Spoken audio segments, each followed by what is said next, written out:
इस वीडियो को देखने के बाद आपकी हिम्मत और ज्यादा बढ़ जाने वाली है, क्योंकि आगे इस वीडियो में रोमांच, डर और साहस से आपका सामना होगा। लेकिन इसके लिए आपको इस वीडियो को अंतिम तक देखना पड़ेगा। तो तैयार हैं आप? सब कुछ ठीक था। उस दिन लंदन का मौसम भी बिल्कुल साफ था। एक आदमी को अचानक से अपने गार्डन में कोई भारी चीज गिरने की आवाज आती है। आदमी तुरंत भागता हुआ अपने गार्डन में जाता है और देखता है कुछ बर्फ के टुकड़े उसके गार्डन में बिखरे हुए हैं। लेकिन ध्यान से देखने पर पता चलता है कि बर्फ के उन टुकड़ों के अंदर एक इंसानी शरीर के टुकड़े कैद हैं। वहीं दूसरी तरफ उसके घर से लगभग 30 किलोमीटर दूर लंदन का सबसे व्यस्त हवाई अड्डा हिथ्रो एयरपोर्ट पर एक हवाई जहाज लैंड करता है। हवाई जहाज में दोबारा ईंधन भरने वाले और हवाई जहाज में मौजूद सामान को बाहर निकालने वाले कुछ कर्मचारी दौड़ते हुए हवाई जहाज तक पहुंचते हैं। तभी उनकी नजर पड़ती है कि हवाई जहाज के लैंडिंग गियर के पास एक आदमी पड़ा हुआ है। किसी को समझ ही नहीं आता कि एक घायल आदमी वहां पहुंचा कैसे। उसे तुरंत अस्पताल पहुंचाया जाता है। लेकिन 3 दिनों के बाद जब आदमी होश में आता है तो उससे पूछा जाता है वो कौन है और वहां कैसे आया। उसके बाद उस इंसान का जवाब सुनकर हवाई जहाज के कर्मचारियों सहित अस्पताल के हर एक डॉक्टर की भी आंखें खुली की खुली रह जाती हैं। अब आगे आप ओ माय गॉड कहें, उससे पहले आगे सुनिए क्या होता है। वो बताता है हवाई जहाज के लैंडिंग गियर में बैठकर, जहां पर ठीक से अपनी बाहों को फैलाने तक की जगह नहीं होती, उसमें बैठकर भारत के दिल्ली एयरपोर्ट से लंदन के हिथ्रो एयरपोर्ट तक पहुंच गया। लगभग 5000 किलोमीटर की दूरी, लगभग 8 घंटे का सफर, -60 डिग्री सेल्सियस से भी कम का तापमान, जो किसी भी इंसान को जीते जी मार देने के लिए काफी है।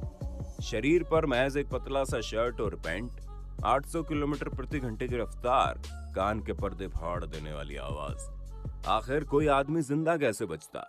किसी को भी इस बात पर यकीन नहीं हो रहा था, क्योंकि वो जो भी बोल रहा था वो हर किसी की नजर में लगभग असंभव था। एयरपोर्ट का कर्मचारी, अस्पताल का डॉक्टर और लंदन का पुलिस, हर किसी के मन में सिर्फ और सिर्फ यही सवाल था कि अगर दिल्ली से लंदन तक हवाई जहाज की लैंडिंग गियर में वो बैठ गया तो वो जिंदा कैसे बचा।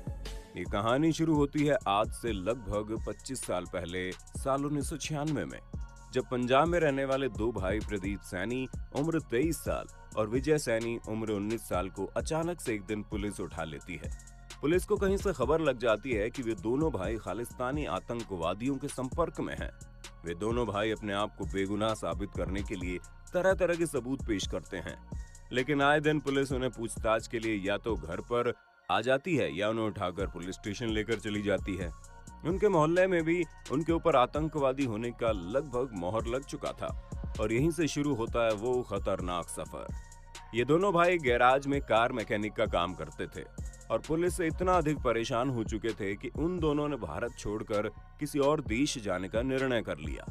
अक्सर आपने देखा होगा कि पंजाब या फिर हरियाणा में रहने वाले लोग विदेशों में रहने के बड़े शौकीन होते हैं। उन दोनों भाइयों के कुछ रिश्तेदार और दोस्त ऐसे थे जो लंदन में रहते थे। वे दोनों भाइयों ने सोचा कि क्यों ना भारत छोड़कर लंदन में जाकर बस जाया जाए। लेकिन एक नॉर्मल से कार मैकेनिक के लिए भारी भरकम पैसे खर्च करके पासपोर्ट, वीजा और हवाई जहाज का टिकट ये सब करवाना असंभव था। लेकिन पुलिस से परेशानी की वजह से प्रदीप सैनी और विजय सैनी किसी भी कीमत पर भारत छोड़कर ब्रिटेन चले जाना चाहते थे। और यही वजह है कि वे दोनों एक ऐसे आदमी के संपर्क में आ गए जो पेशे से एक तस्कर था, यानी स्मगलर। उस तस्कर ने बताया कि वो उन लोगों को एक ऐसा तरीका बताएगा कि बिना पासपोर्ट और वीजा के वो ब्रिटेन पहुंच सकते हैं। इसके लिए उस स्मगलर ने उन दोनों भाइयों से एक मोटी रकम भी वसूली, जितना कि वो भाई दे सकते थे। लेकिन देखते देखते कई महीने का वक्त निकल गया, लेकिन वो तस्कर उन दोनों भाइयों के लिए कोई भी खास काम नहीं कर पाया और पैसे भी खा गया। जिसके बाद इन दोनों ने सोचा कि क्यों ना कैसे भी करके वो दोनों अपने ही दम पर ब्रिटेन के लिए निकल लें। काफी सोच विचार के बाद सितंबर 1996 में ये दोनों पंजाब के अपने गांव से निकलकर देश की राजधानी दिल्ली पहुंच गए। ब्रिटेन जाने के लिए इन लोगों के पास पैसे नहीं थे, जिसके बाद इन दोनों भाइयों को तस्कर जिस तरीके को बताया था, बिल्कुल उसी गैर कानूनी तरीके से ब्रिटेन जाने की इन्होंने ठान ली। वे दोनों हर रोज इंदिरा गांधी इंटरनेशनल एयरपोर्ट पर पहुंचकर वहां की छानबीन करनी शुरू कर देते। वे दोनों भाई हर रोज एयरपोर्ट के पास जाते थे और देखते थे ऐसी कौन सी कमी है जिसका फायदा उठाकर वो दोनों एयरपोर्ट में एंट्री कर सकते हैं। हालांकि आज के वक्त में तो किसी भी छोटे से छोटे एयरपोर्ट पर भी बहुत अधिक सिक्योरिटी होती है, लेकिन साल 1996 के वक्त में एयरपोर्ट पर आज की तुलना में बहुत ही कम सिक्योरिटी होती थी, जिसके बाद लगभग 10 दिनों तक छानबीन करने के बाद इन दोनों भाइयों को एक बात समझ में आ गई कि मेन गेट से अंदर घुसना असंभव है। और उन लोगों ने एयरपोर्ट के रनवे के पीछे एक दीवार को देखा जिसकी ऊंचाई बहुत कम थी और वहां से कूदकर एयरपोर्ट के अंदर जाना बहुत आसान था। वे लोग सितंबर में दिल्ली पहुंचे थे और छानबीन करते करते अक्टूबर 1996 का वक्त आ गया। एक दिन उन लोगों ने अपने साथ खाने पीने की चीजें कलेक्ट की और उसी दीवार के सहारे एयरपोर्ट के अंदर रात के वक्त एंट्री ले गए। अब इन दोनों ने लगभग 2-3 दिनों तक इस बात की जांच पड़ताल की इनमें से कौन सा हवाई जहाज किस वक्त आता है जो ब्रिटेन के लिए रवाना होता है। वे दोनों भाई पढ़े लिखे भी थे, इसलिए उन्हें इस चीज का पता करने में ज्यादा वक्त नहीं लगा। लगभग 2 दिनों तक उन्होंने देखा कि रात के वक्त एक हवाई जहाज आता है जो वहां से ब्रिटेन के लिए रवाना होता है और वो हवाई जहाज इंदिरा गांधी इंटरनेशनल एयरपोर्ट के रनवे पर आ चुका था। ग्राउंड स्टाफ उस हवाई जहाज में फ्यूल भरते हैं, लगेज भरते हैं और हर एक सामान लोडेड होने के बाद ग्राउंड स्टाफ वहां से हट जाते हैं। और इसी मौके का और अंधेरे का फायदा उठाकर ये दोनों भाई तुरंत भागकर हवाई जहाज के पास पहुंचते हैं और लैंडिंग गियर जो होता है, यानी कि जहां से लैंड करते वक्त पहिए बाहर निकलते हैं, उसके अंदर जाकर छुप जाते हैं। दरअसल हवाई जहाज के लैंडिंग गियर के अंदर इतनी जगह होती है कि एक इंसान अपने हाथ पैर मोड़कर छुपकर बैठ सके। और वे दोनों भाई बिना किसी बात की फिक्र किए हवाई जहाज कितनी ऊंचाई तक जाने वाला है, कितनी रफ्तार से उड़ने वाला है, वहां का तापमान कितना होगा, ये सब कुछ बिना सोचे समझे उसके अंदर बैठ जाते हैं। दोनों भाई हवाई जहाज के 2 अलग अलग लैंडिंग गियर के अंदर बैठे होते हैं। कुछ ही मिनट बाद हवाई जहाज रनवे पर दौड़ना शुरू करता है। प्रदीप सैनी और विजय सैनी की धड़कनें तेज हो जाती हैं। उन लोगों को एक बार लगता है कि उन लोगों को वहां से निकल जाना चाहिए वरना उनकी मौत हो जाएगी। लेकिन जब तक उन लोगों के मन में ये सवाल चलता तब तक हवाई जहाज की रफ्तार बहुत ही तेज हो चुकी थी और अब उनके पास कोई दूसरा विकल्प नहीं होता सिवाय वहां बैठे रहने के। महज 10 मिनट के भीतर हवाई जहाज लगभग 30,000 फीट की ऊंचाई को पार कर देता है। हवाई जहाज लगभग 800 किलोमीटर प्रति घंटे की रफ्तार से हवा में तैर रही होती है। हवा के टकराव से हवाई जहाज कंपन करता है और लैंडिंग गियर के अंदर का माहौल ऐसा होता है जैसे 15 या 20 की तीव्रता वाला कोई भूकंप आ गया हो। हवाई जहाज के इंजन में इतना भयंकर आवाज होता है कि उन दोनों भाइयों को ऐसा लगता है कि उनके कान के पर्दे फट जाएंगे। हवाई जहाज के इंजन से इतनी तेज आवाज आती है कि वो दोनों भाई आपस में बातचीत नहीं कर पाते हैं।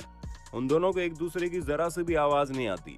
हवाई जहाज के टेक ऑफ होते हुए महज 15 मिनट का वक्त बीता होता है और इसी बीच छोटे भाई विजय सैनी, जिसकी उम्र महज 19 साल की थी, दिमाग की नसें फटने की वजह से उसकी मौत हो जाती है। वहीं दूसरी तरफ प्रदीप सैनी यानी बड़ा भाई, उसकी सांसें चल रही होती हैं। हवाई जहाज लगभग 40,000 फीट की ऊंचाई तक पहुंच जाता है और उसकी रफ्तार लगभग 900 किलोमीटर प्रति घंटे को पार कर जाती है। आपको जानकर हैरानी होगी, दुनिया की सबसे ऊंची चोटी जो माउंट एवरेस्ट है, उसकी ऊंचाई भी लगभग 30,000 फीट की है और वहां तक पहुंचते पहुंचते लोगों को ऑक्सीजन मिलना बंद हो जाती है।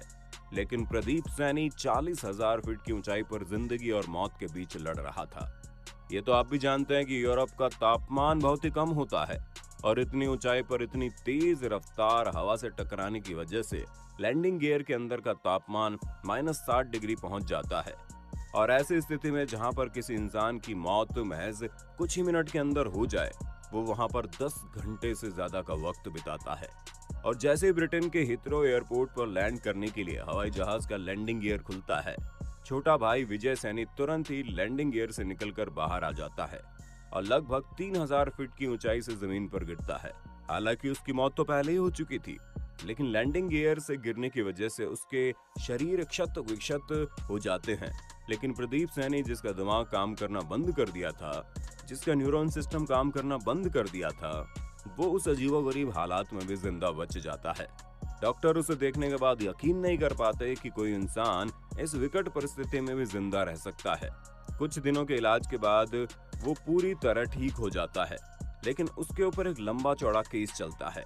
1996 से शुरू हुआ, इस साल 2014 में आकर खत्म होता है वो केस और ब्रिटेन की एक अदालत एक ऐतिहासिक फैसला सुनाती है। अदालत का कहना है कि वो दोनों भाई मौत का सामना करते हुए यानी कि लैंडिंग गियर में बैठकर भारत से लंदन आ गए। कोई ऐसा करने की हिम्मत तभी कर सकता है जब उसके सामने कोई बहुत बड़ी समस्या हो, और लंदन की वो अदालत प्रदीप को लंदन में रहने की इजाजत देती है और लंदन की नागरिकता भी देती है। आज प्रदीप ब्रिटेन के उसी हिथरो एयरपोर्ट पर काम करता है, लेकिन उसे आज भी अफसोस है कि उसके एक गलत फैसले की वजह से उसने अपने छोटे भाई को हमेशा के लिए खो दिया। वीडियो अच्छी लगी तो लाइक कीजिए, हमारे चैनल को सब्सक्राइब करके बेल आइकन ऑन करना बिल्कुल मत